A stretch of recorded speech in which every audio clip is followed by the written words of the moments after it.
Assalamualaikum warahmatullahi wabarakatuh. Berjumpa lagi dengan saya Muhammad Azmi dari Ampera Coding. Pada video kali ini saya mau memberikan tutorial tentang manajemen ataupun pengelolaan users di dalam website berbasis WordPress yang sudah kita miliki ya. Nah, di sini saya sudah tampilin halaman users ya. Jadi kalau teman-teman sudah login ke halaman WP adminnya ataupun ke halaman dashboard, kemudian pilih users, maka akan masuk ke halaman daftar user seperti ini. Kalau kita ingin menambahkan user baru, itu tinggal diklik add new. Cuman di dalam halaman WordPress ini ataupun di halaman backendnya, kita bisa langsung klik juga di bagian add new di sini. Jadi bebas mau teman-teman masuk di all users dulu ataupun klik users, kemudian klik add new atau bisa langsung di add new di sini. Nah, ketika masuk di dalam daftar user ini diberitahu username, name, kemudian email, role, dan post. Username ini bisa dibilang istilahnya nama pengguna, cuma dalam versi tulisan huruf kecil semua. Kalau name ya nama lengkapnya. Kemudian email seperti biasa. Kemudian role-nya itu adalah administrator. Maksud role ini adalah istilahnya tipe usernya sebagai apa. Post ini maksudnya adalah berapa jumlah postingan yang dibuatnya. Nah, kalau kita buat tambah baru ataupun tambah user baru, bisa klik tombol add new. Kemudian kita akan disuruh untuk mengisi berbagai form mulai dari username, email, first name, last name, dan seterusnya. Atau misalkan saya mau buat akun untuk yang kedua ya. Di sini tadi kan itu sudah saya buat Muhazmi ya. Saya mau buat untuk Ampera Coding misalkan. Emailnya amperacoding@gmail.com, Ampera Coding, websitenya amperacoding.com. Language maksudnya adalah bahasa yang bisa kita atur untuk si user tersebut. Kalau ini kan set defaultnya itu adalah English ataupun bahasa Inggris. Kalau mau diganti bahasa Indonesia ya bisa juga, tinggal pilih saja. Kalau saya biarin set default, maka nanti ketika dia masuk ke dalam sistem itu menggunakan bahasa Inggris. Untuk contoh nyatanya, saya akan ubah ganti ke bahasa Indonesia karena nanti saya mau contohin tampilan dari si user ini. Kemudian untuk password saya samakan saja lah ya. Saya samakan Ampera Coding. Oke, kemudian saya confirm use of weak password. Nah, di sini ada yang namanya send user notification. Ada send the new user in the mail about their account. Kalau kita centang, maka nanti informasi ini dikirimkan ke email yang bersangkutan atau yang di email di sini ya. Kemudian ada yang namanya role. Role ini istilahnya jenis usernya tadi. Ada subscriber, contributor, author, editor, administrator.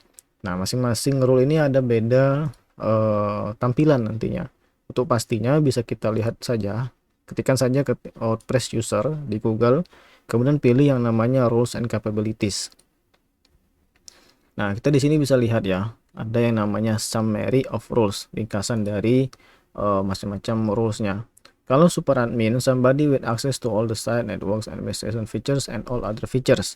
Nah, ini biasanya nggak tampil, karena kan kalau kita lihat di bagian add user, itu nggak ada tuh super admin.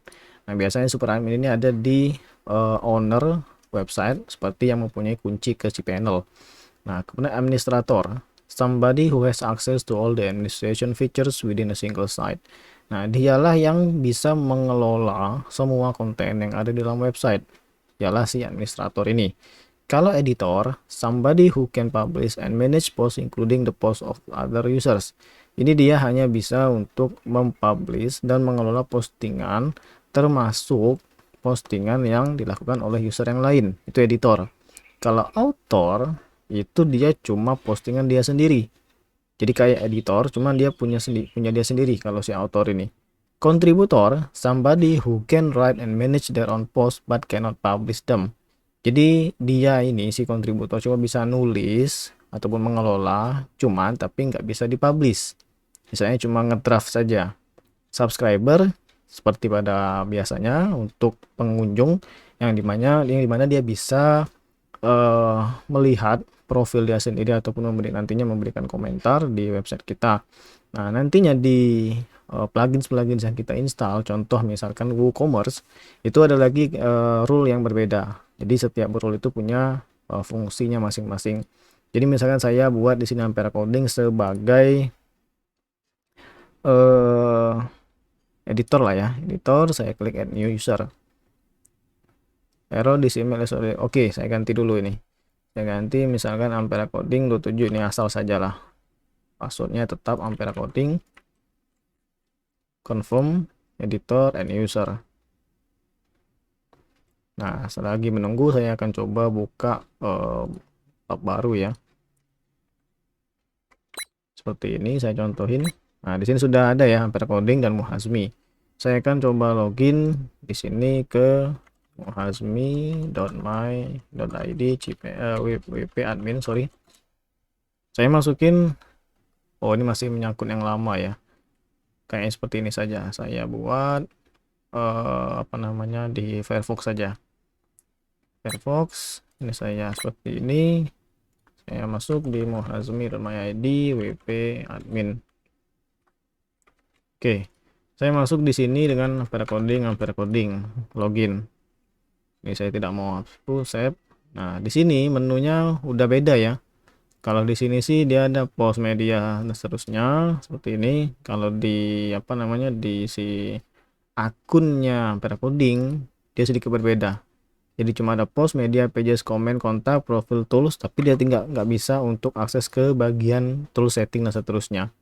Jadi istilahnya 1 2 3 4 5 4 menu teratas, 5 atau menu teratas peserta dengan profil dan toolsnya.